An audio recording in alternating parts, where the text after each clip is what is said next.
Hi boys and girls, today we are going to make a collagraph. A collagraph is a type of print that uses layers that are a little thick, and it's basically like a collage where you make your collage with shapes and then you print off of that, and that the collage that you make is the block. So the block is the thing that you put ink on and print off of. What we're going to use is we're going to use a piece of tagboard, which is like thin cardboard, and then we're going to use a piece of foam. So the tagboard is our base, and then the foam is going to be what we glue onto the base to make our design. So for today, for my example, I've decided I'm going to make some flowers, and whatever you pick, just make sure that it has simple shapes that are easy to cut out and that you can space apart a little bit. So the first thing I'm doing is cutting out all the shapes of my flowers. So I drew out my design with a Sharpie on the foam, and then I cut out my stems, and now I'm cutting out the flowers, and I'm cutting out each petal. I'm actually going to cut those apart once I get it figured out how I'm going to lay it out. So just take your time and cut out your shapes.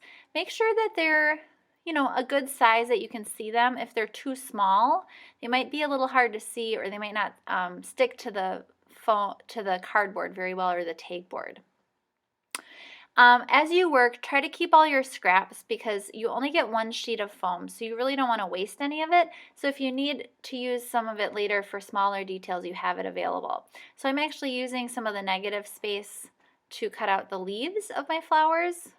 So I drew my flowers, I cut the stems off the edges, and now I'm cutting leaves out of any extra chunks that I have. So I had a couple extra pieces I'm going to cut into a leaf shape. When you work on your collagraph, try to think of a simple idea. For example, if you're making a building, make one building, or make a skyline with buildings, but you don't need to make a whole city because that might be a little hard to do with the materials that we have and the size that we're doing. Okay, so think about what's going to be very readable to the person looking at your artwork. After you cut out your shapes, you can start to arrange them and get them just how you want. For me, I need to figure out how to fit everything on here, so it's going to take a little bit of putzing to get it to all fit. And then once you get it to all fit how you want it, you're going to glue down your pieces with a large quantity of white glue.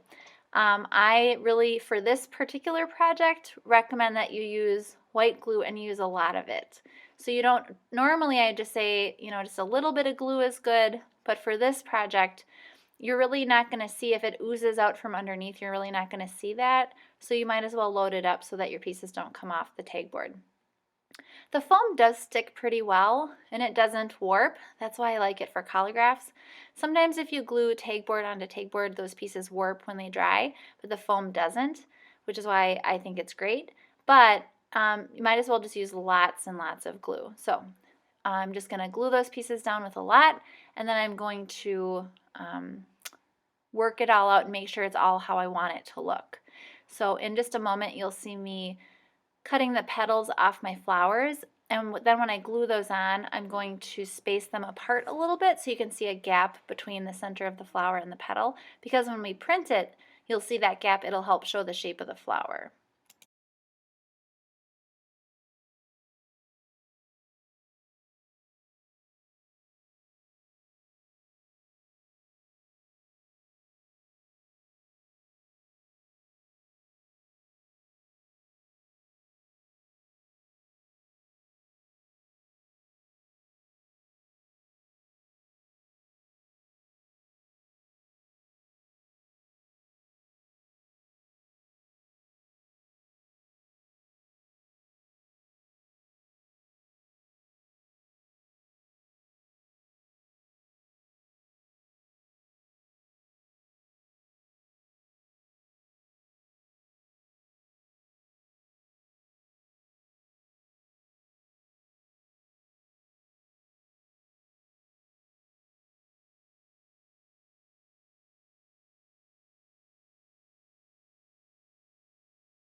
All right, there you go, boys and girls, that my black is done. Now I just need to let it sit and dry until it's completely dry, so probably overnight till tomorrow or the next time you have art class. And then in the next part of the video, I'll show you how to print it.